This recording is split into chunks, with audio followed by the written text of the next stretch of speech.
So I was just coming through my gate to get something out of the greenhouse, and I discovered a little baby red-cheeked mud turtle.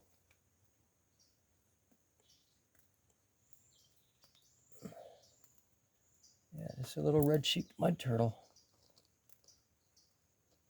You can see how they close up in their shell. And you can see he's got a bit of an attitude, which he should have. Anyways, yeah, right there on my walkway. Little red-cheeked mud turtle. Thought I'd share that.